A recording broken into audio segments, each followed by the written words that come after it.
Bueno, pues arrancamos este nuevo podcast que se llama Rebobinando, donde vamos a hablar de las décadas de los 80, los 90, los 2000, aquellos maravillosos años, y vamos a tener invitados singulares, personas que, bueno, pues que vivieron aquellas épocas de manera intensa, y para este primer episodio tenemos un episodio de altos vuelos, bromazo, para arrancar. Tenemos a nuestro amigo Jaime Zaccagnini, alias Zaca, para los amigos. Un placer Muchísimas estar aquí. gracias, Jaime, por venir a hablar conmigo. Gracias, de verdad. Primera pregunta obligada. ¿Cómo te inicias en el mundo de la aviación? ¿Desde pequeñito soñaste con ello o fue algo que surgió más adelante? Sí, perdón, es muy sencillo, ¿no? Al final, el mundo de la aviación, en mi caso, ha sido algo vocacional. En la inmensa mayoría de los pilotos les ocurre lo mismo, además porque es una profesión como muy específica, ¿no? O sea, al final es lo que es, no hay nada más, ¿no? Entonces, yo recuerdo desde pequeño, desde que tengo uso de razón, querer ser piloto. O sea, siempre me he quedado obnubilado con los aviones, he querido saber más, he tenido maquetas desde pequeño, juegos de aviones, he interactuado he jugado con simuladores de aviones y hasta que pude conseguir finalmente poder hacer el curso de piloto, ¿no? Qué bueno. Y empezar esta preciosa carrera, además. Yo sé que lo sabes, pero también en mi caso, desde pequeñito yo quise ser piloto, sueño frustrado, que no lo he cumplido de momento. Y yo me acuerdo también, tío, que cuando iba al aeropuerto es que me quedaba en las cristaleras estas flipando, tío. El olor del aeropuerto, el olor del avión al entrar. Hostias, y me quedaba ahí mirando por las cristaleras, tío, los despegues, los aterrizajes, tío. O sea, yo flipaba. Me imagino también que tenías tú ese... Sí, lo recuerdo. Además también me recuerdo también cuando veía a los pilotos caminar por la terminal, yo me quedaba mirándoles y... Admirándoles. Sí, bueno, mirándoles y admirándoles, ¿no? O sea, y decía, yo quiero llegar a ser eso, ¿no? O sea, era como...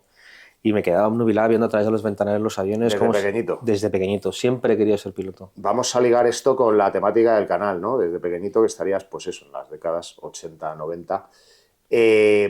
¿Cómo ha evolucionado la aviación desde esas décadas hasta el día de hoy?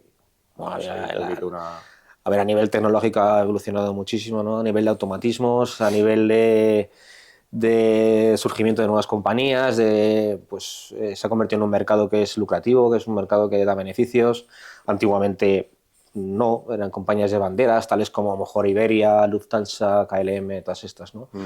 ¿Qué significa eso? O sea, que sean compañías de bandera, ¿significa que no eran rentables? Porque antes los billetes eran mucho más caros, ¿no? O sea, ¿no eran rentables antiguamente las compañías? La inmensa mayoría no eran rentables, eran compañías de bandera, me refiero, que representaban a un país, ¿no? Entonces, al final, pues en la inmensa mayoría se inyectaba dinero público y daba más igual un poco el aspecto económico, o sea, si terminaba dando beneficios o no. Claro, con el surgimiento de las low cost companies, que así como las denominan, es un término bastante para mí peyorativo hacia esas compañías, ¿no? Pero bueno, son compañías que son eficientes, que invierten mucho en seguridad y que funcionan, ¿no? Y que dan dineros, ¿no? O sea, que dan dinero y que al final dan dividendos a la gente que monta esas compañías, ¿no? Hablamos mal a veces de estas compañías y han democratizado el tema de volar, ¿no? Porque antes era como para unos elegidos, para los ricos, y ahora cualquiera puede pues, vivir la experiencia de viajar en avión, de conocer otros países y, o sea, al final, que, bueno, como dices tú, ¿no? Que se les llama a lo mejor de manera peyorativa low cost, pero coño, han conseguido que todo el mundo tenga acceso, ¿no? a volar.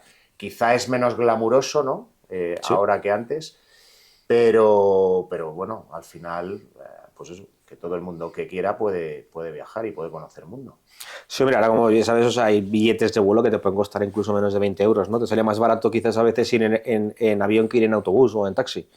Y además estamos hablando de distancias enormes, ¿no? Pero se ha conseguido que hoy en día un avión vaya prácticamente siempre lleno y las compañías han conseguido reducir los costes, no tanto en sí en la seguridad, porque de hecho, si nos damos cuenta y nos fijamos un poco en el historial de las compañías low cost, por ejemplo, en Europa las principales no han tenido accidentes aéreos, ¿no? Entonces, Al final son compañías que por ejemplo, en el aspecto de la instrucción y de los requisitos para los pilotos, por ejemplo, bueno, y los cabin crew, los azafatos, son unos estándares muy altos, ¿no? ¿Sabes? Vale, vamos a entrar un poquito en curiosidades y cosas así chulas que te hayan pasado. Cuéntanos algún aterrizaje, algún despegue que haya sido especialmente significativo, que haya pasado algo. Yo recuerdo, bueno, tengo varios, sobre todo aterrizajes, que para mí no es en sí la maniobra más complicada, bueno, también depende de la situación meteorológica. Para mí el despegue a veces puede ser incluso más complicado, luego hablaré con ello más en detalle. Pero yo recuerdo un aterrizaje que hice un vuelo desde Tirana, que está en Albania, a Génova. Y Génova es un aeropuerto que está situado en la ladera de una colina pegado al mar. Entonces, cuando el viento viene de la colina, viene racheado, y yo recuerdo esa aproximación, yo iba de copiloto y recuerdo, iba volando el avión, que me fui o sea, era imposible prácticamente estabilizar el avión en la trayectoria de vuelo, tanto en altura como en pista, ¿no? Y de verdad en el momento o sea, yo escuchaba los gritos de los pasajeros durante la aproximación. ¿Pero por qué? Porque veían que eso no cuadraba. Yo es que nunca he visto el avión moverse de esa manera.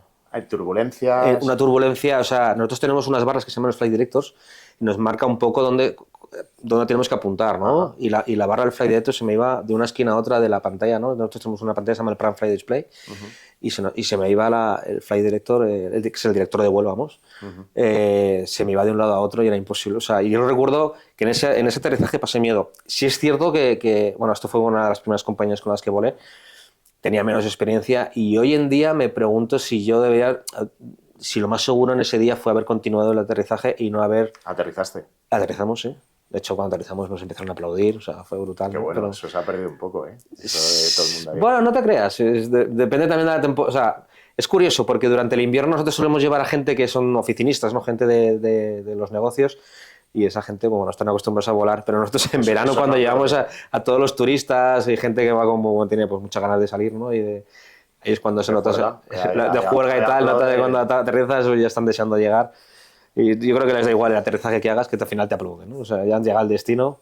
Pero bueno, ese aterrizaje, el de Génova, fue para mí, lo tengo en la retina porque yo pasé miedo durante la aproximación y ahora mismo yo me planteo que yo sí, con la experiencia que tengo, no hubiese intentado ese aterrizaje. Me hubiese ido al alternativo.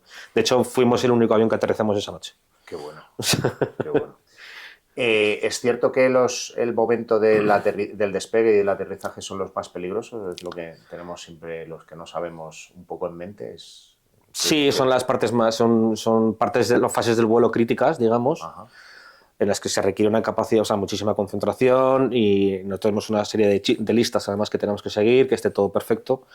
Y sí, ¿no? O sea, lo que es la salida y la llegada, tanto porque volamos el avión completamente a mano, ¿vale? Y luego nos enfrentamos pues a los riesgos más fuertes, ¿no? Sobre todo, por ejemplo, en el despegar con un avión con mucho viento cruzado es muy difícil. Más que nada porque el avión cuando va en despegues y tenemos viento cruzado, el avión se crea por el viento, el avión es como una veleta, ¿no?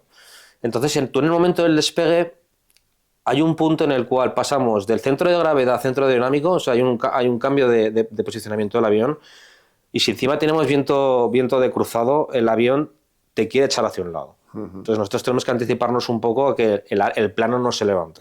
Entonces estamos haciendo una rotación, a la vez tenemos que meter un giro hacia el lado del viento para evitar que ese plano se levante y luego tenemos el cambio de centros de gravedades y luego tenemos que seguir una serie de criterios de vuelo, de velocidad sobre todo, que volamos, bueno, se llama una velocidad que se llama SRS, la V2, y con un pitch, ¿no? Que nosotros también, siempre suele ser el mismo. O sea que realmente en el momento del despegue y del aterrizaje es donde el factor humano tiene más incidencia, ¿no? Es sí. Donde realmente el avión está... ahí volamos completamente con las sensaciones... Perdona, te interrumpe, con las sensaciones de vuelo. O sea, entonces se dice muchas veces que el piloto vuela el avión con el culo. Es verdad. Entonces, ¿por qué? Porque lo sentimos el avión y nos permite muchas veces como anticiparnos, ¿no? Un avión comercial, por ejemplo, un 320 que tiene por ejemplo, una velocidad, nosotros podemos llegar a recorrer 7 millas por minuto, una velocidad, o sea, es altísima. Un piloto al final necesita mucha experiencia para poder anticiparse el avión. Yo no actúo ante algo del avión, ante una situación del avión, no solo actuar en el momento en el que pase, sino me anticipo, porque ya sé lo que va a pasar. Si actúas en el momento que pasa, a lo mejor llegas tarde. O sea, cuenta muchísimo la experiencia del piloto y las horas de vuelo, realmente es un factor importante, ¿no? Sí, la expresión que utilizamos mucho en la sociedad de horas de vuelo, que se refiere a la experiencia en la aviación, es vital, ¿no? De hecho, hay gráficos que dicen que, no sé, un piloto cuando empieza a volar, si tuvieras una gráfica, a lo mejor en conocimientos está muy alto y en experiencia de vuelo muy baja. Ajá. Y a medida que pasa el tiempo, sus conocimientos bajan, pero su experiencia de vuelo aumenta, ¿no? Y se convierte en mejor piloto. Claro. O sea, al final, el volar un avión es experiencia, mucha experiencia. También los conocimientos, obviamente, ¿no? Claro. Además, estamos continuamente siempre actualizándonos. Esto es un poco como el coche, ¿no? Los chavales que salen del carnet recién aprobado, pues tienen un montón de conocimientos y muy frescos, Muy pero parecido. nula experiencia y por ejemplo, yo ahora mismo si me enfrento al examen de conducir coche, suspendo fijo, pero claro, tengo muchos años Sí, de coche. exactamente, sí, funciona igual. O sea, ¿Ligáis mucho los pilotos? Que es otro de los mitos esos. Yo me acuerdo, macho, cuando era pequeñito y veía lo que hemos hablado antes, ¿no? Al piloto ahí con sus galones y con su gorra y tal. Yo flipaba. O sea, me parecían superhéroes. yo creo ¿Se sigue teniendo esa percepción o tú lo notas? Yo le he percibido mucho según en qué país estés. Yo cuando que empecé a volar en Túnez, sí que es verdad que me miraban mucho, ¿no? O sea, yo creo que veían la figura del piloto y entonces eso que yo sentía de pequeño, sentía que me lo estaban haciendo a mí, ¿no? Y bueno, a mí me da mucha vergüenza, me da mucho palo, la verdad. No sé, esa sensación no me gusta. ¿Y se liga o no? Se liga, sí se liga. Pero bueno, la aviación ha cambiado mucho. Mira, una de las cosas que ha podido cambiar de la aviación de los años 80 ahora, yo creo que ese tabú, eso que se dice, ¿no? De la golfería y todo eso, yo creo que cambia. No es tanto así, ¿no? Yo creo que antes era mucho más. Era más. Sí. Ya. ¿Alguna vez has vivido un incidente grave en vuelo? He tenido varios mecánicos, digamos, y luego tuve uno en particular que fue el que más me afectó, el que más no miedo de que no me pudiese estrellar, ¿no? Pero miedo de necesito llegar al aeropuerto porque era un niño de 2 años que estaba prácticamente que se iba a morir, ¿no? Ostras. El primero que me pasó en París-Orly, aterrizando en París-Orly. Y además es un fallo que, fíjate, hemos practicado muchísimo en el simulador, que fue... nosotros tenemos unas superficies de vuelo que son los flaps, que lo que hacen es aumentar la superficie alar y te permite volar a velocidades más bajas, ¿vale? Ajá. Aumenta la sustentación, la resistencia. Y entonces hubo una asimetría de flaps. Nosotros tenemos un sistema que se llama el Wind Tip Brake, que lo que hace es, cuando el avión detecta una asimetría de flaps, para no generar aerodinámicamente desigualdades aerodinámicas, que, por ejemplo, imagínate que un flap sale completo y el otro se queda, pues provocaría que el avión pues, quizás te diera un giro completo, ¿no? Entrara en barrena y se estrellaría. Entonces ese sistema lo que hace es frenar los flaps y te dejan los flaps simétricos. ¿Qué es lo que ocurre? Que no te permite sacar más puntos de flaps. Entonces, a partir de ese momento, pues todo varía, ¿no? La aproximación que tienes que hacer ya no es la misma, aterrizas con menos puntos de flap, una velocidad de aproximación muchísimo más alta, aterrizas con un morro de avión completamente diferente, entonces todo te cambia, ¿no? Entonces yo recuerdo cuando me pasó, como yo lo llevaba muy practicado en el simulador, en cuanto pasó y salió el Wind Tip Brake, directamente le saqué la velocidad al avión, la dejé fija, no dejé que el avión manejara la velocidad. Y yo volaba con un instructor, yo tenía muy poca experiencia de vuelo y él automáticamente dijo, soy el que vuela el avión. ¿Vale? Entonces yo ya, la verdad es que esa oportunidad para mí fue brutal porque pude ver cómo un instructor de vuelo atacaba un problema y con qué tranquilidad lo hacía. ¿Se enteró el pasaje? ¿Entró en pánico? Nada. ¿Y esto que has contado del niño de los 2 años? Pues mira, teníamos un vuelo de Burdeos a Gatwick, a Londres, y justo estábamos pasando por el norte de Francia, por Brest, y justo nos llama la azafata y nosotros cuando te tienen que informar sobre una situación de emergencia, hay un código, ¿no? Entonces me dice directamente, ¿estás listo para copiar? Entonces pues ya empieza a decirme toda ¿La azafata a ti? Sí. No, perdona, yo iba volando el avión. yo iba volando el avión al comandante, y entonces, pero yo lo estoy escuchando. Y entonces era un niño de 2 años que la madre le había dado un cake con frutos secos, y por lo visto el niño tenía alergia a los frutos secos. Y estaba completamente inflamado el niño, le habían tenido que pinchar adrenalina, había un médico a bordo, gracias a Dios, pero claro, estaba en situación muy grave. Entonces, joder, ahí tienes que tomar la decisión de a dónde voy. Nosotros teníamos el aeropuerto de Brest abajo, pero estamos a 30.000 pies, 30 y pico mil pies.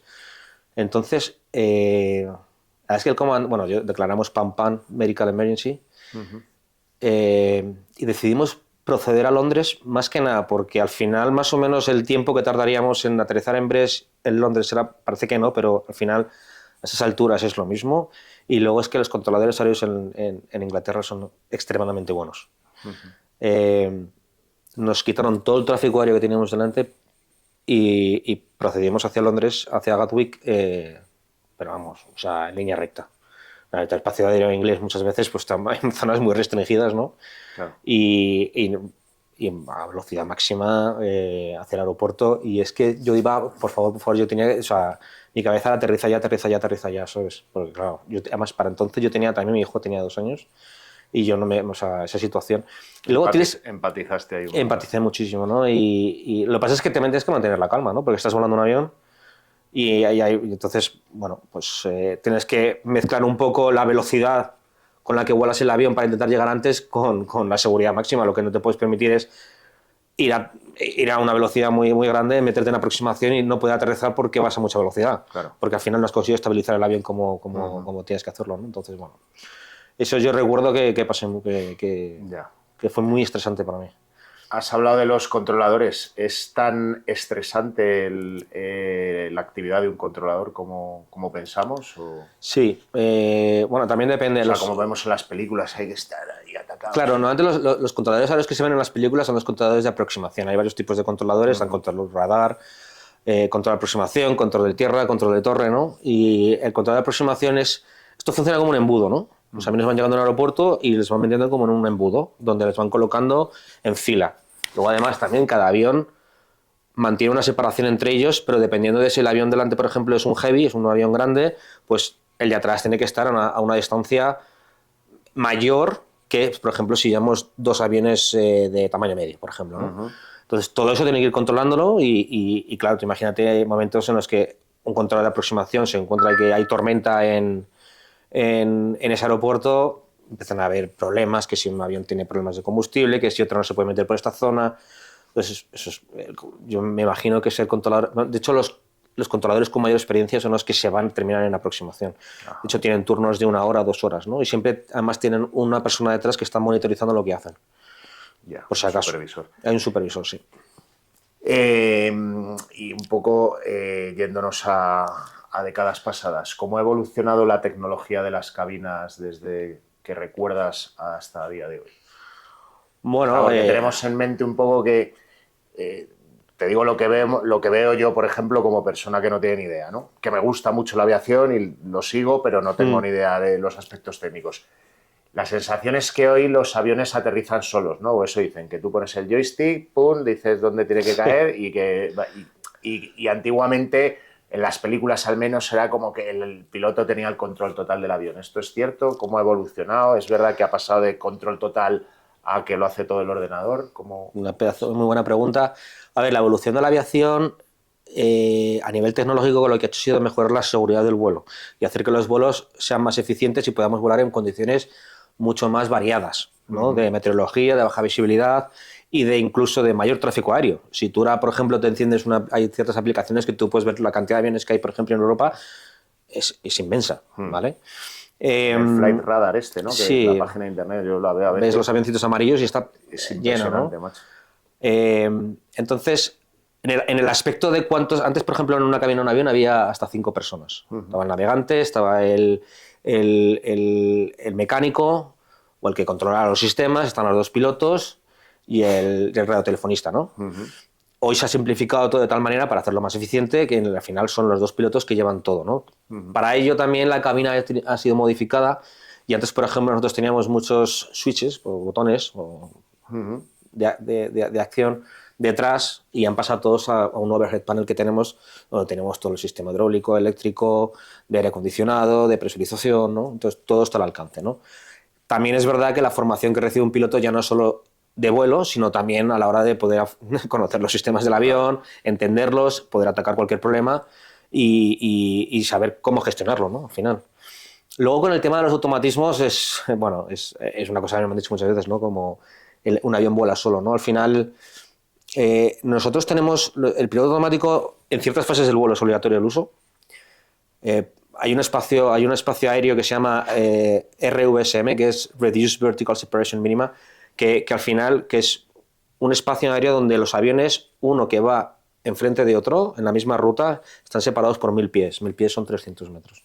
Entonces, a partir de ese espacio, cuando entras en ese espacio aéreo, es obligatorio el piloto automático. ¿Por qué? Porque tu separación con el tráfico de arriba puede ser mínima, claro, y no te puedes permitir el lujo de tener, pues imagínate que este avión va un poco para abajo, este para arriba, colisión, ¿no? Claro. El tema de los automatismos al final se ha utilizado mucho para reducir la carga del trabajo del piloto, porque hay situaciones en las que nos vemos desbordados y necesitamos que el avión haga lo que yo lo quiero. Es decir, claro, yo al avión le digo mantén esta velocidad, mantén este rumbo, mantén este régimen de descenso, pero el avión no vuela solo. Tú al final el piloto siempre de una manera u otra, puede ser con la mano volando físicamente, como si fuera yo que sé, un avión acrobático, o directamente tú le dices, oye, haz esto. Entonces ya ese te mantiene la velocidad, imagínate, 250 nudos y te puedes enfocar en otra cosa. Pero a la vez también estás monitorizando. De hecho, en el avión hay dos figuras, el comandante y el copiloto, que es lo que entiende la gente, pero en verdad nosotros cuando volamos se entiende como piloto que vuela, pilot flying, y piloto que no vuela, pilot not flying. Entonces el piloto que no vuela, su figura es muy importante porque monitoriza todo lo que el piloto que vuela hace. Entonces, si el piloto que vuela le dice al avión mantén 250, el piloto que monitoriza tiene que estar vigilando que el avión sí que está manteniendo 250. Y que los modos de vuelo, no tenemos un sistema que se llama el FMA, que te indica los modos de vuelo, y que el modo de vuelo es el correcto en ese momento.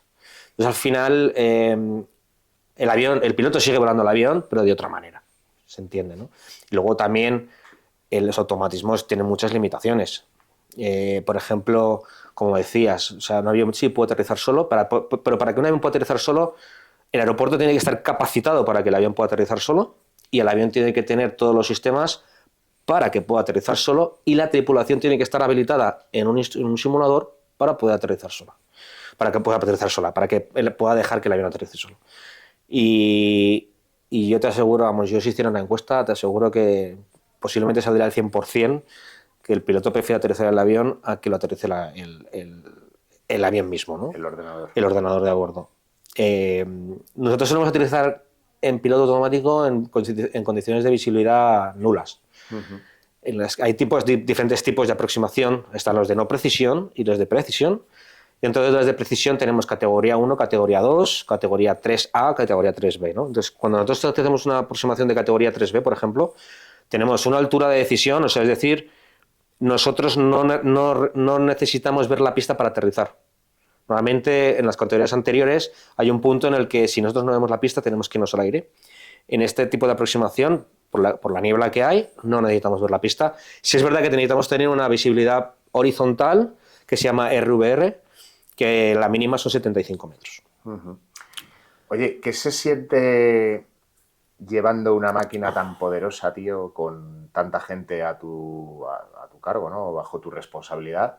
¿Has tenido alguna vez vértigo, miedo? ¿Esa responsabilidad te ha sobrepasado? Sinceramente no, porque al final... Bueno, sí, a ver, sabes que llevas una máquina muy cara, sabes que llevas mucha gente detrás. Es que los pilotos estamos... Hablo de Europa, vamos a hablar de Europa. Realmente estamos tan sobrecualificados, de verdad, porque nos exigen pasar una serie de simuladores bueno, legalmente es cada año, las compañías aéreas normalmente lo hacen cada 6 meses. De hecho, los pilotos tenemos la broma de decir que soy piloto por 6 meses, ¿no? O sea, cuando renovamos la licencia, digo, coño, piloto por 6 meses, ¿no? Y yo nunca he llegado a tener esa sensación de responsabilidad tan extrema como para que me afecte a la hora del vuelo, ¿no? Al final estás a lo que tienes que estar y si te pones a pensar en todo lo que puede pasar y tal, pues al final yo creo que uno se agobia, ¿no? Entonces yo creo que al final hay un aspecto humano que ha ido mejorando mucho a lo largo de la aviación, que que además se practica, las compañías aéreas te dan instrucción para saber gestionarte, saber gestionar, por ejemplo, factores o sea, en el simulador, por ejemplo, que no me quiero liar mucho, se ha mejorado muchísimo la calidad de los simuladores. Es decir, antes solamente se miraba el aspecto técnico, ¿vale? De yo tengo un fallo de motor, ¿cómo haces el fallo de motor? Pero detrás de un fallo de motor, después hay una gestión del avión de, bueno, ¿qué le ha pasado al avión? Impacto de aves, por ejemplo, tengo un generador menos. Entonces, al final los pilotos al principio no sabían comunicarse muy bien. De hecho, ahora os hablaré de un accidente aéreo que ocurrió en Estados Unidos, allá por los años 80, muy curioso, y a partir de ese accidente cambiaron muchas cosas. Entonces, lo que han hecho nos han dado cursos de, bueno, se llaman CRMs, ¿no? Crew Resource Management, que es al final cómo gestionamos todo dentro del avión, ¿no? Tanto teamwork, bueno, trabajo en equipo, cómo saber gestionar una carga de trabajo, cómo saber delegar, cómo saber manejar un avión e informar a la vez al piloto de al lado que lo que estás haciendo. Entonces, todo eso se ha implementado en los simuladores. Al final, no solamente te valoran en el aspecto técnico, también en el aspecto humano, de cómo se llaman los non-technical skills. ¿Vale? Dices que nos ibas a contar de ese accidente que marcó un antes y un después en Estados Unidos, pero antes te he escuchado decir que cuando has hablado de la sobrecualificación, me ha dicho, vamos a hablar de Europa. ¿Qué pasa? ¿Que en otros continentes, en otros sitios no hay esa cualificación? ¿Es más inseguro volar con ciertas compañías? Bueno, escucha muchas cosas, ¿no? Pero, a ver, sí que escuchamos que hay ciertas compañías, ¿no? Que además creo que hay un ranking, ¿no? Y hay unas categorías que hay ciertas compañías con las que directamente en una blacklist, digamos, sí. Que está recomendado no volar con ellas, ¿no? ¿Qué pasa? Sí, ¿Tienen mal mantenimiento? ¿Hay poca cualificación en los pilotos? Posiblemente se basen en otro tipo de legislación, a lo mejor países más corruptos, más... La verdad, nunca he estado en una compañía de esas, la verdad, ¿no? Pero, bueno, pues me imagino, en África, por ejemplo, en zonas de Asia, ¿no? Pues ahí se sabe que hay ciertas compañías en las que, bueno, pues, que la cualificación de los pilotos no es la que es, el mantenimiento de los aviones no son los que son, los que deberían de ser, y entonces... No cumplen los estándares que se establecen, por ejemplo, sí, por OACI en Europa, ¿no? Cuéntanos el accidente que marcó... Pues ha habido dos accidentes en la historia que han marcado, y a partir de los cuales han cambiado muchas cosas, que fue el de los rodeos, ¿vale? Eso es muy importante. Los 747, ¿no? Sí, el de KLM y el de la Pan Am. Y... Porque ahí hubo una falta de comunicación entre pilotos y torre. Claro, a partir de ese accidente también hubo un cambio en la fraseología entre el controlador aéreo y el piloto. Lo que pasó ese día fue que el aeropuerto estaba con niebla, justo el avión del KLM iba a despegar, el de la Pan Am acaba de aterrizar, sí, creo que recuerdo, sí, acaba de aterrizar, entonces el del KLM estaba esperando en el punto de espera, bueno, el punto de espera no, estaba alineado ya en la pista para despegar, y el controlador le vino a decir al piloto del KLM, "Are you ready for takeoff?" Le preguntaba si estaba preparado para despegar.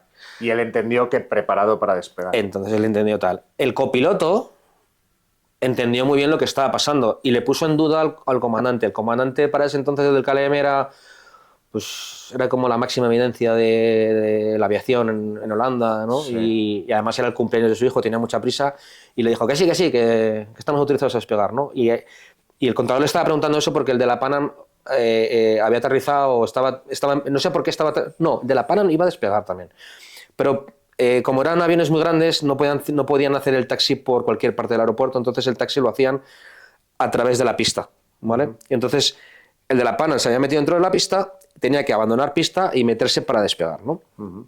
Entonces bueno, el avión del KLM despegó teniendo el 747 en la pista, ¿no? Y ahí chocaron. Fue el accidente con más víctimas mortales. El accidente con más víctimas, sí, 2 jumbos y bueno, y luego el otro es fíjate, a mí me parece mucho más curioso porque ahí, a raíz de ese accidente cambiaron muchas cosas.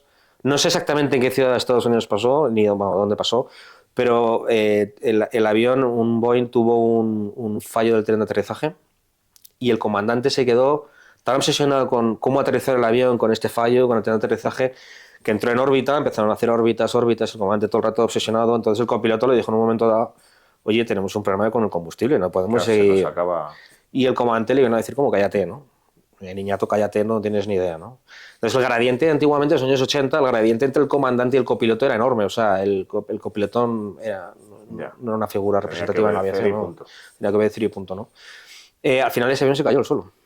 Se quedaron sin combustible y se fueron al suelo. Y se dieron cuenta de que la cooperación en cabina y la comunicación en cabina es muy importante, ¿no? Entiendo además que estos dos accidentes que mencionas, uno de los factores importantes fue que el comandante, como tenía la máxima autoridad y la máxima capacidad de decisión, no hizo caso al copiloto, y esto fue uno de los factores, ¿no? Que hizo que... Bueno, es el factor humano, al final. Hay unas estadísticas que dicen que... ¿Pero qué es lo que cambió a raíz de esos dos accidentes? Se metieron unos... Muchos de los cursos que damos vienen de la NASA. O sea, y se dieron cursos de CRM que se llaman, pues que son cursos de coordinación en cabina, ¿no? Y se empezaron a enseñar a los comandantes, sobre todo, a que tienen que hacerle caso al copiloto o incluso a la azafata. O sea, si la azafata a mí me llega y me dice, oye, que he visto esto, antiguamente a lo mejor esta no tiene ni idea, ¿no? Pues ahora te pones en duda, ¿no? Pones, oye, pues es verdad, puede ser, ¿no? Ha mejorado muchísimo el tema de la comunicación y a la hora de gestionar un fallo.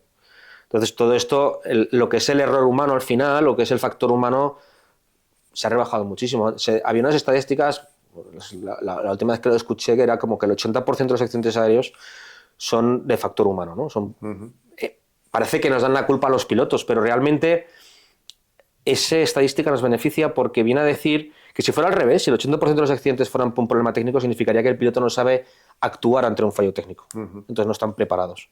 Fallo humano al final es un fallo que existe, que siempre va a existir. Lo que pasa es que a través de estos cursos se puede reducir al máximo. Luego también con nuevas listas de chequeo, con nuevos protocolos. Entonces todo esto ha ido mejorando de tal manera que hoy en día es muy raro ver un accidente aéreo. Vamos a pasar de temas serios a temas un poco más cachondos. Cuéntanos alguna anécdota divertida así que te ha pasado en pleno vuelo surrealista. Bueno, yo recuerdo cuando tenía poca experiencia, estaba todavía en instrucción y estaba en descenso en la primera compañía aérea que estuve y ahí por África, y el comandante se fue, pues me dijo que se iba por un café o no sé. Y tardó mucho en volver, ¿no? Y tardó mucho en volver, la verdad. Yo me puse de los nervios porque yo estaba en descenso hacia el aeropuerto de Túnez y el cabrón estaba en el baño.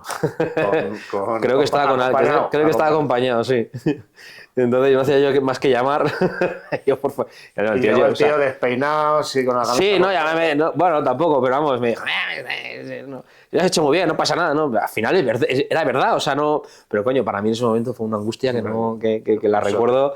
Y luego, de verdad, que años posteriores, pues bueno, me he reído, ¿no? Al final, tampoco es que la seguridad del vuelo estuviese involucrada, pero yo recuerdo que lo pasé, fue como, joder, tío, no, ahora no.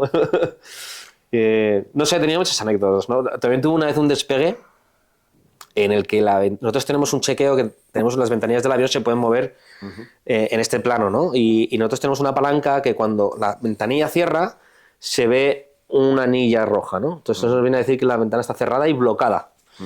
Y entonces nosotros hicimos el chequeo, yo miré la ventanilla del comandante, el comandante miró la mía y perfecto. Y nada, despegamos y de repente en pleno, a mitad de despegue, ¡bomba!, se abre la ventanilla. Pero para entonces volábamos con... Mira, otra de las cosas que ha variado mucho es la electrónica, ¿no? Nosotros ahora volamos con iPad.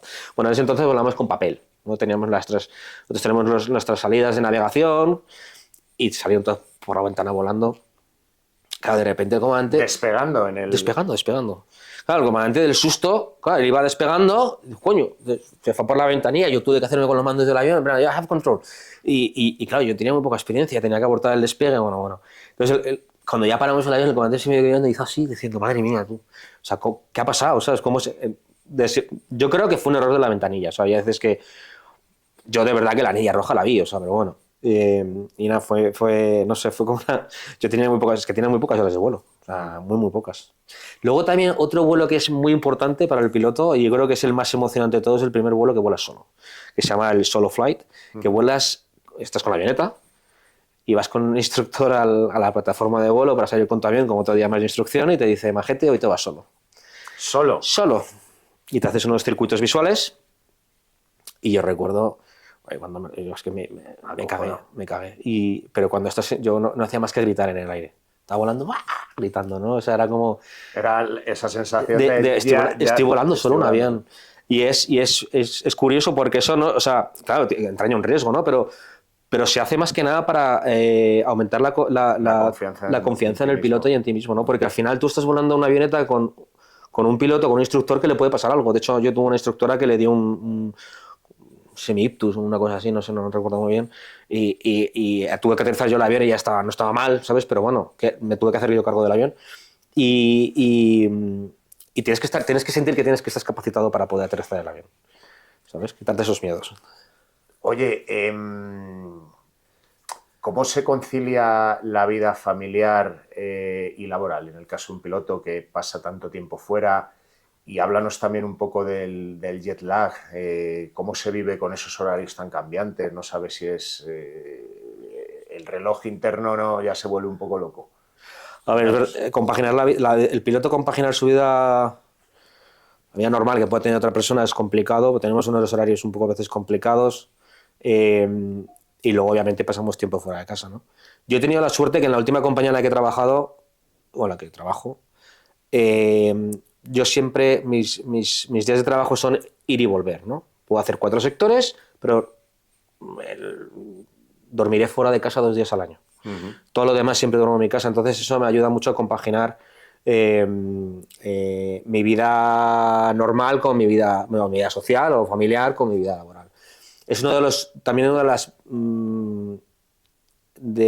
por ejemplo, yo en la compañía en la que estoy, que es una low cost company, así denominada, a nivel lifestyle que nos pueden ofrecer ha mejorado muchísimo y nos permite tener una vida muchísimo más adaptada a la normalidad, ¿sabes? O sea, con unos horarios muchísimo más cómodos, digamos. Y el tema de gestionar, no sé si en tu caso el jet lag es más en vuelos transoceánicos, ¿no? Sí. Tú haces vuelos europeos. Yo hago vuelos europeos, ¿no? Yo no vivo cambio de zonas horarias.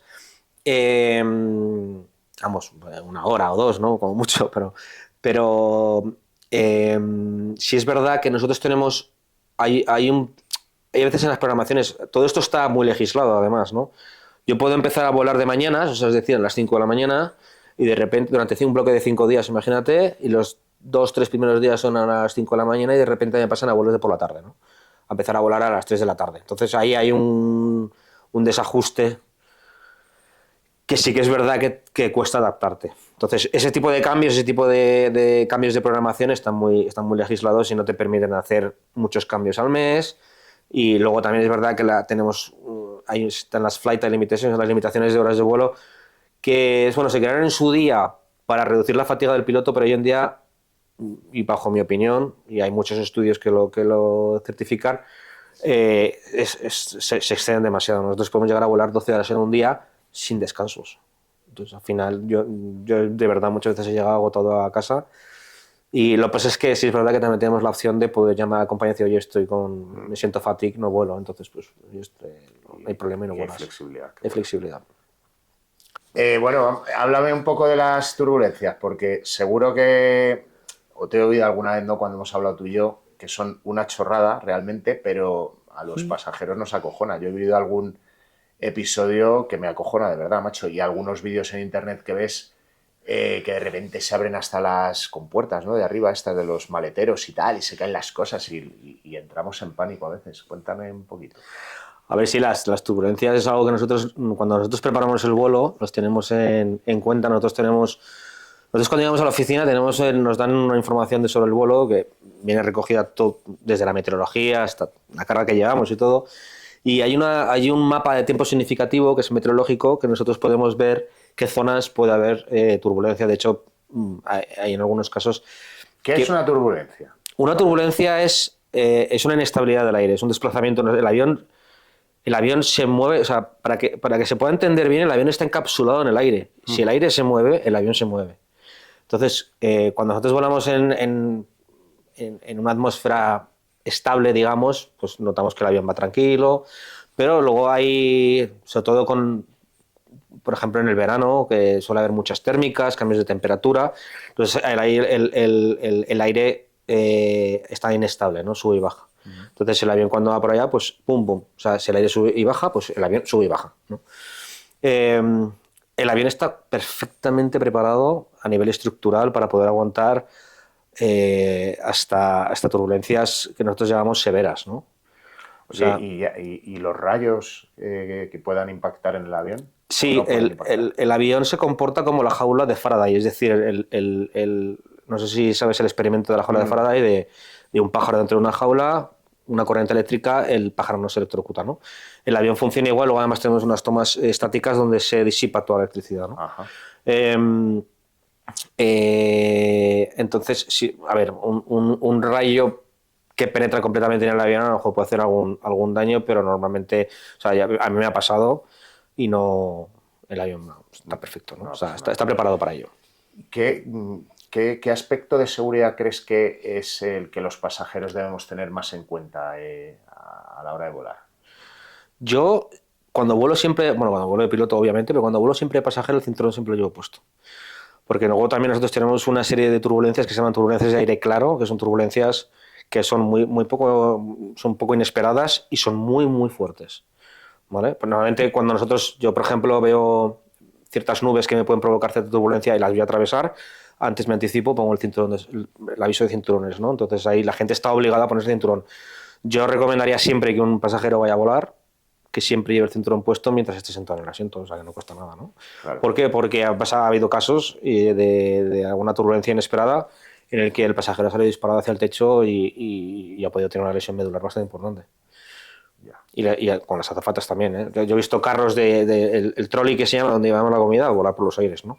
Entonces todo eso, bueno, pues, siempre es bueno llevar esa seguridad o tenerlo en cuenta, ¿no? Cuéntame un poco estos mitos, bueno, que no son mitos, estos aeropuertos que también vemos en algunos vídeos en internet que son muy cortos o que son muy peligrosos o que tienen que llevar una aproximación pues muy arriesgada. Háblame un poco de esos aeropuertos, así un poco que tú también hayas vivido una experiencia complicada, ¿no? Sí, a ver, los aeropuertos se dividen en tres clases. Categoría alfa, que es la A, la Bravo, la B y la Charlie, ¿no? La categoría Charlie son los aeropuertos en los que la tripulación se le requiere o un entrenamiento especial o una visualización de ciertos, bueno, como de un PowerPoint o de unos, bueno, de una instrucción previa al vuelo de cómo es el aeropuerto, y entonces requiere una formación especial, ¿no? Yo, por ejemplo, he volado mucho al aeropuerto de Funchal y para ello para volar a Funchal el piloto tiene que haber recibido una instrucción y una aprobación previa al vuelo, Uh -huh. en un simulador o no, debe estar habilitado. Entonces, por ejemplo, Funchal, que es un aeropuerto de categoría C, eh, es un aeropuerto que, a ver, parte de la pista sale al mar, pero eso no es lo complicado, realmente lo complicado es que está también es como muy parecido al aeropuerto de Génova, ¿no? Está colocado en una colina y cuando el viento viene de la colina, viene de la montaña, viene muy rachado. Entonces, son aeropuertos donde yo he tenido que hacer, a lo mejor en un mes, 5 o 6 frustradas, ¿no? Se llama cogarrón en inglés, ¿no? Ya. Y nosotros cuando yo volaba a ese aeropuerto, llevábamos combustible de sobra como para volver a Lisboa, ¿vale? Al final también te digo una cosa, cuando vuelas a ese tipo de aeropuertos llevas una predisposición a que pueda pasar algo, vas con mucha más seguridad, vas con mucho más combustible y, y al final en la aviación, fíjate, los momentos más críticos normalmente es, por ejemplo, yo vuelo a Madrid y de repente en Madrid te sale un cumulonimbus enorme, un montón de tráficos aéreos llegando y de repente es algo que no te esperabas, ¿no? No vas con el combustible que te gustaría tener en ese momento. Hay tres máximas en la aviación, que es la pista que te dejaste atrás, la altura que tienes arriba y el combustible que te dejaste en tierra. Y eso es una máxima que siempre utilizamos nosotros, Uh además. -huh. Y luego hay otra que es, prefiero estar en tierra con ganas de volar a estar en el aire con ganas de estar en tierra. Claro, claro. Esas son unas máximas muy buenas, ¿no? Porque hay veces que hay que retrasar el vuelo, que tienes que tomar ciertas decisiones, que aunque es verdad que hay ciertas veces que las compañías aéreas te empujan a que lleves la cantidad de combustible que tienes que llevar. Mi compañía, yo nunca he tenido problemas con el combustible, ¿eh? Pero sí es verdad que siempre te intentan, oye, ajusta más el combustible, tal. Si hay que meter 2 toneladas de más de combustible, se meten, ¿no? O sea, Mm. no es un problema. Hay rutas peligrosas, un poco al hilo de lo que hablábamos antes, de que hay países donde la legislación es más laxa, ¿no? Hay menos requerimientos de seguridad. Eh, esto sin tener ni idea, también.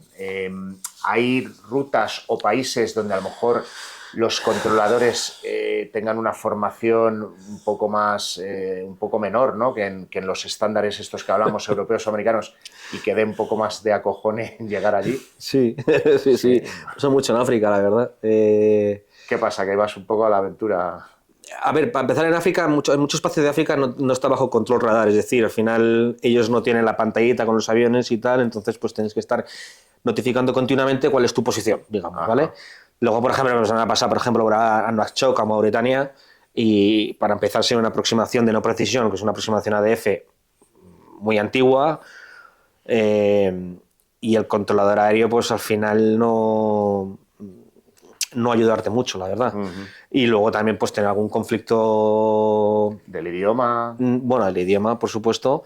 Y eso da... Que tú hablas en inglés y no te entienden, ¿no? Si hablas en inglés no te entiende, bueno, también se me ha pasado volando con rusos, con un comandante ruso y hablarle comunicación cero. O sea. ¿Y cómo se soluciona eso, macho? Pues mira, ahora mismo se ha establecido también a raíz del CRM y otras muchas mejorar la comunicación en cabina. Se entendió que la comunicación en cabina tenemos que hablar el mismo idioma, ¿no? Claro.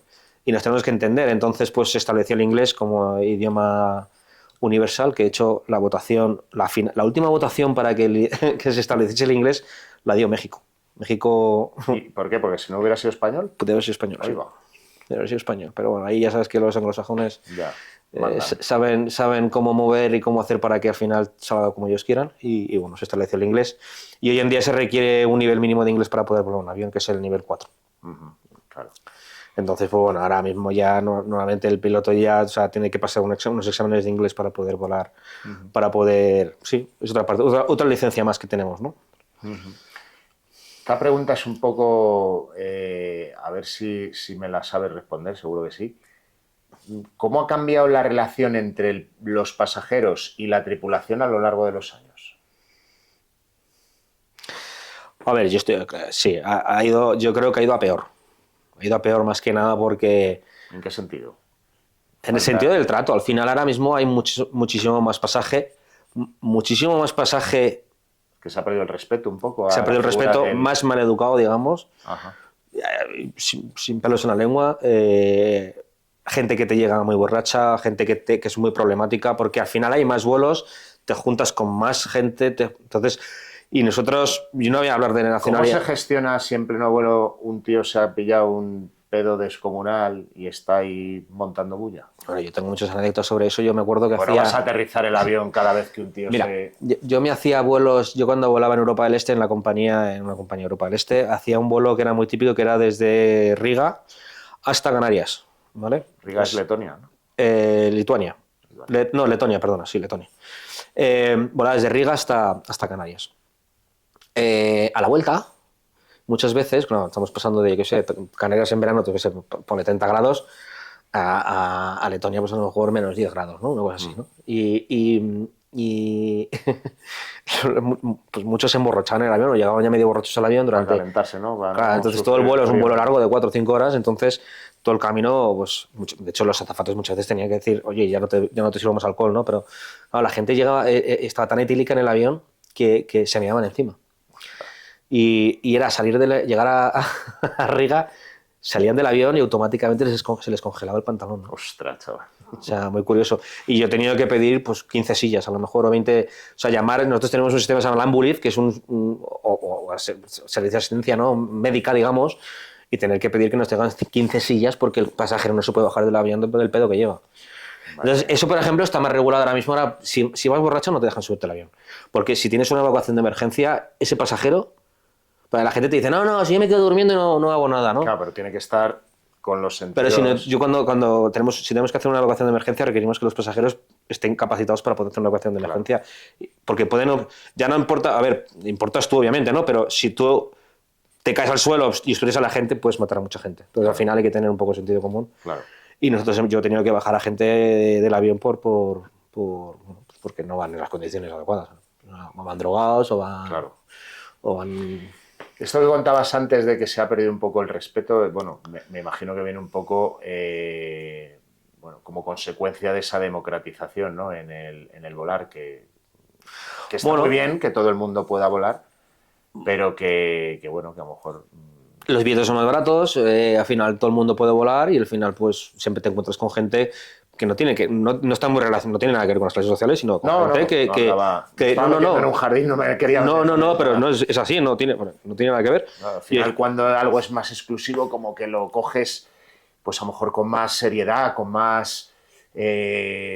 con esas expectativas ahí de que vas a vivir una experiencia muy especial. Ahora que no me refería a las clases sociales, sino ahora que está esto democratizado, cualquiera vuela, todo vale, y que no va relacionado con las clases sociales, que cualquiera se puede coger un pedo y liarla. Claro, nosotros tenemos vuelos que son más complicados, que nosotros sabemos qué tipo de vuelo que ruta vamos a hacer, qué tipo de pasajero vamos a llevar, claro. Muchas veces por la nacionalidad, es cierto, claro. ¿No? Y luego también en el momento, por ejemplo... vuelos a Mallorca desde las islas británicas. Sí, yo estuve basado en Londres en 6 meses, en Luton, y los vuelos de Luton a Mallorca, Ibiza... o sea, el comandante muchas veces tenía que salir fuera y hacer una advertencia de decir, oye, el que no se comporte bien, o sea, se baja del avión. O sea, no voy a tener ningún problema y además a mitad de vuelo, si me tengo que hacer un diversion, se dice, o sea, un alternativo, aterrizo en el alternativo, bajo a los pasajeros que no se estén comportando y yo continúo mi ruta. Es verdad que al final, pues bueno, hay que tener mano izquierda, hay que... También, ¿no? Sí, psicología, ¿no? De hecho, cuando, mira, nosotros cuando hay un conflicto en el avión, por ejemplo, a nosotros los pilotos no nos dejan salir de la cabina, ¿no? Porque claro, si sales de la cabina, te pegan un puñetazo, pues ya está. Ya, si encima estás en el aire, tenemos un problema muy grande, ¿no? Y cuéntanos un poco una anécdota que te haya marcado en tu carrera. O sea, algo que digas, esto fue un antes y un después, un punto de inflexión, algo que me hizo replantearme mi carrera. Bueno, me han pasado muchas cosas. A nivel personal, muchas, porque yo he estado mucho tiempo fuera de España y me he perdido muchas cosas. En las últimas navidades de mi madre, cumpleaños, pero bueno, eso es a nivel personal un poco, y un poco le eché la culpa a la aviación de estar siempre fuera de España, porque además yo siempre he estado, nunca he trabajado en una compañía española. Una situación que me marcó, una vez tuvimos un aviso de bomba en el avión y, ostras. Luego otra, que yo tenía a mi mujer hospitalizada por un posible aborto. Estábamos esperando un niño y yo estaba volando y sentí un momento dado por la lejanía. O sea, claro, no estás en una oficina que puedas salir corriendo, ¿no? Entonces, muy incómodo, ¿no? Y luego también me pasó una vez fue muy desagradable. En Lisboa aterrizamos, se baja el pasaje y una chica estaba pues en la ventanilla, parecía que estaba dormida y no, estaba fallecida. Y bueno, pues... sí. Vaya palo. Luego también una azafata una vez encontró una bolsa con 20.000 euros en billetes de 20. Curiosamente ese vuelo iba a Ginebra. Casualidad. Mira, a alguien que he llevado mucho a Ginebra ha sido a la infanta Cristina. He volado mucho desde Barcelona, cuando volaba a Barcelona a Suiza, ya estaba residiendo ahí. O sea, ajá, ya. Si pudieras cambiar algo de la aviación actual, ¿qué cambiarías? ¿Qué te llevarías a cómo era antes o qué mejorarías directamente? Cambiaría las programaciones de vuelo, las limitaciones, las flight limitation que se dicen, la cantidad de horas de vuelo, la cantidad de días seguidos que puede volar un piloto. La gente dirá, joder, qué morro, tal, ¿quieres volar menos? No, de verdad que... O sea, si en una profesión hay eficiencia a la hora de trabajar, es la de un piloto, pero no tenemos horas de descanso. O sea, y los azafatos, o sea, el cabin crew, ¿no? O sea, al final son 12 horas sin parar. O 10 o las que sea. O sea, a nosotros nos limita, las flight limitation, el máximo son 12 horas, ¿no? Entonces yo hay cosas que cambiaría. También cambiaría, en muchas compañías se está empezando a pagar sueldos irrisorios. Y luego yo creo que también... Pero hay esto de por qué se están pagando sueldos irrisorios. Si, bueno, yo he leído hace poco una noticia que hay una demanda de pilotos brutal y cada vez hay más aerolíneas, ¿no?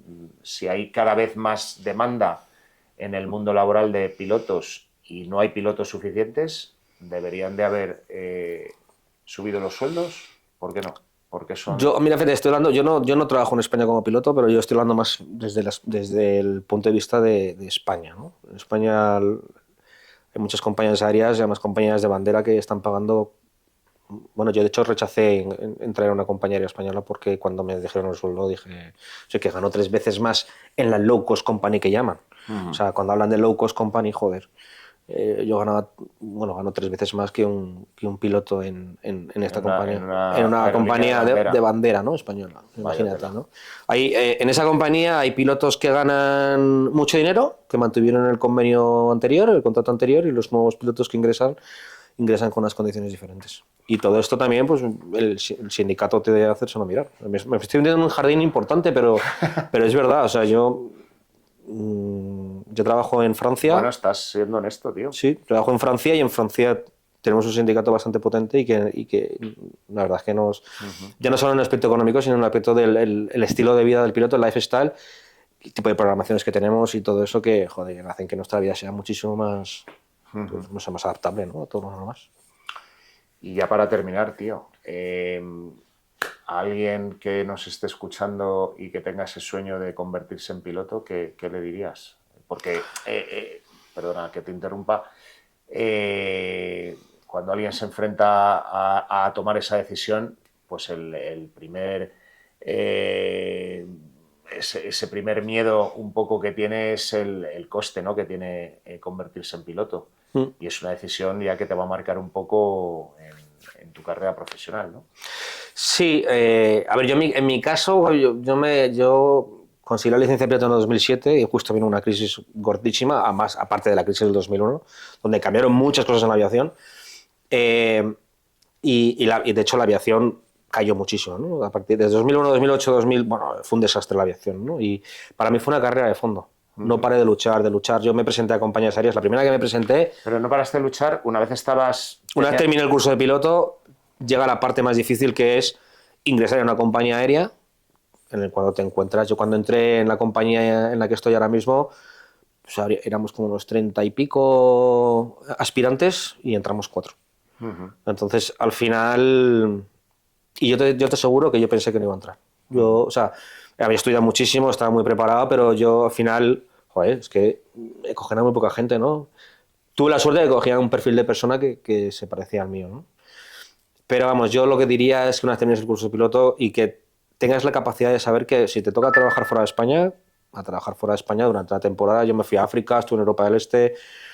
Bueno. Lo viví muy duro, pero ahora lo vivo como, o sea, miro atrás y digo, joder, qué bien, qué experiencia. Súper enriquecedora. Claro, yo en Túnez, por ejemplo, viví la primavera árabe, ¿no? La guerra ahí civil en Túnez. Además, mira, otra anécdota más de la aviación fue decretar un estado de alerta, o sea, un estado de ¿cómo se dice? Excepción. No, cuando tienes que volverte a casa, no, toque de queda. O sea, hacer un toque de queda a las 5 de la tarde. Nosotros nos pidieron el favor la compañía aérea de si durante esos días podíamos volar un poco a saco, ¿no? De tal manera que, bueno, yo me pasé 4 días durmiendo en el aeropuerto, porque yo aterrizaba por la tarde y yo no me podía volver a mi casa. Claro. Entonces me pasé 4 días con el mismo uniforme, durmiendo en un sofá, y la compañía nos dijo, oye, por favor, vamos a intentar sacar la mayor cantidad de gente posible del país, porque están los tanques en la calle. Claro. Bueno, yo cuando iba al aeropuerto, en el propio aeropuerto, en la terminal, o sea, en la plataforma, tanques. O sea, era acojonante, ¿no? Y sí, la verdad es que estuvimos un mes alimentándonos de latas Litoral. Me acuerdo, con 3 compañeros que estábamos ahí viviendo en una casa.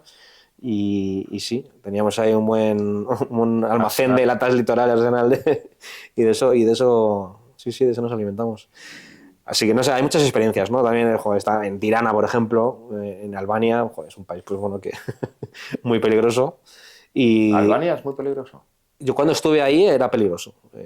Vamos, nos recomendaban ciertas... O sea, Pero no lo sabía, ¿eh? Es un país europeo. Hombre, ahora un conflicto ahora mismo allí, ¿no? Te estoy hablando de hace 13 años, ajá, 14 años. Sí, yo recuerdo ir por la calle y ser peligroso. De hecho, un policía nos dijo, ¿qué hacéis aquí? O sea, íbamos por la calle paseando, viendo todo. Yeah. ¿Sabes? O sea, que, bueno. Ajá. Pero bueno, no sé, hay muchas, sí, en la aviación he vivido muchas curiosidades y muchas situaciones bastante incómodas, desagradables, pero que luego en un futuro las miro para atrás y digo, coño, qué bien, ¿no? Que pude superar todo eso y luego al final, pues que ahora mismo tengo una vida mucho más, no sé. Y todo esto es una carrera de fondo. Es una carrera de fondo. Mi sueño realmente al final es poder volver a Madrid y asentarme aquí como piloto y veremos a ver si es posible. Jaime, muchísimas gracias. Un abrazo, tío. nuestro primer invitado Un al placer. podcast de Rebobinando. Ha sido un honor, tío. Bueno, muchas gracias a Muy vosotros. divertido. Sí. Muy instructivo. Hoy quedan A muchas mí me cosas por encanta. contar, ¿eh? Pues habrá que venir, ¿no? A hacer un... Vamos a hacer la 2.0 si quieres. Capítulo 2. Capítulo 2. Dame otro abrazo. Muchísimas gracias. Nada, a ti. Chaval.